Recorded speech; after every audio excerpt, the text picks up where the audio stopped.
প্রিয় ভাই বোনেরা, কেমন আছেন আপনারা সবাই? আল্লাহর অশেষ মেহরবানিতে আলহামদুলিল্লাহ আমি ভালো আছি। আজকে সকালের সূর্যটা দেখে বোঝা যাচ্ছে আজকেও অনেক ওয়েদারটা গরম থাকবে।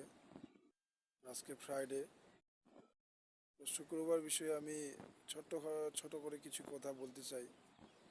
আমরা অনেকেই শুনে শুনে অনেক আয়ত্ত হয়ে গেছে যে শুক্রবার গরিবের হজের দিন, জুম্মার দিন। হ্যাঁ, অনেকেই শুধু জুম্মা মোবারক নিয়েই পাগল হয়ে থাকে, কিন্তু জুম্মার দিনের নির্দিষ্ট কিছু আমল আছে, কিছু এলেম আছে। এই আমলের উপর যদি আমরা থাকতে পারি, অবশ্যই আমাদের আহ, অনেক ফায়দা আছে, অনেক সওয়াবের কাজ। তো আমরা যারা আহ, পাঁচ ওয়াক্ত নামাজ পড়ি, তারা হয়তো নিয়মিত নামাজে মসজিদের একটা আলাদা টান থাকে।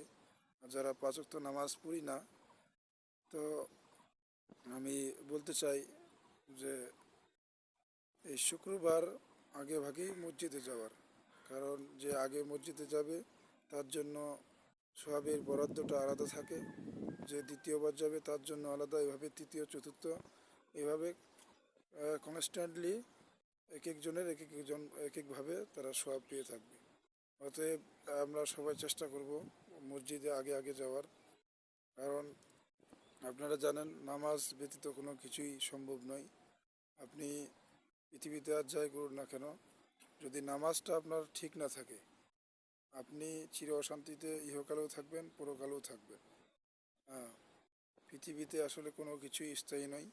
আপনি ক্ষণিকের মধ্যে অনেক সমস্যায় জর্জরিত হতে পারেন, কিন্তু এর সমাধান কোনো না কোনোভাবে আল্লাহ দিয়ে রাখছে, হবেই কোনো না কোনো মাধ্যমে।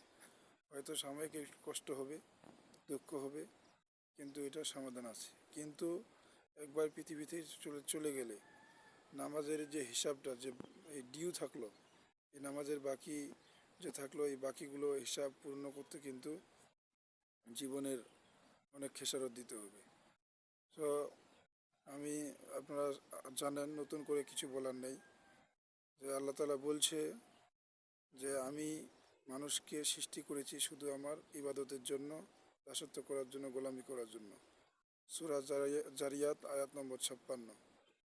বিসমিল্লাহির রহমানির রহিম। ওয়ামা খালাকতুল জিন্নে ইল্লাল ইনসানা ইল্লা লিয়াবুদুন। আমি মানুষ এবং জিন জাতিকে সৃষ্টি করেছি শুধু আমার ইবাদতের জন্য, দাসত্ব করার জন্য, গোলামি করার জন্য। আল্লাহ তাআলা বলছে সূরা মুলকের আয়াত নম্বর 2, বলতেছে আল্লাজি খালাকাল মাউতা আল হায়াতা লিয়াবলুকুম আইয়ুকুম আহসানু আমালা। যে আল্লাহ দেখতে চায় আসলে আমলে আমরা কে উত্তম, কে কে খাঁটি মুমিন বান্দা, কে আল্লাহ প্রকৃত আত্মসমর্পণকারী। হুম। আল্লাহ তালা আরও এইভাবে অনেক আয়াতের মধ্যে আল্লাহ তালা বলছে যে নামাজ কায়েম করুন, জাকাত প্রদান করুন।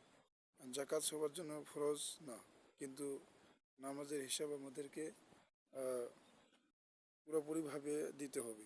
সেটা মৃত্যুর পরে আপনারা সবাই জানি। নতুন করে এসব আসলে বলার কিছুই নেই, আপনারা সবাই সব কিছুই জানি, কিন্তু আমরা আসলে প্রকৃতভাবে কার্যক্রম করতে পারতেছি না। তো আমরা চেষ্টা করব জুম্মার দিন আগে ভাগে মসজিদে যাওয়ার, সঠিক সময়ে নামাজটা আদায় করা। আর যারা পাঁচ ওয়াক্ত নামাজ এখনও শুরু করেনি, আমি দাওয়াত দিলাম, আপনারা অবশ্যই নামাজ শুরু করবেন ইনশাল্লাহ। আল্লাহ তাআলা আপনাদের সহায় হোক। সবার জীবনের উন্নতি ও মঙ্গল কামনা করছি। আসসালামু আলাইকুম ওয়া রাহমাতুল্লাহ।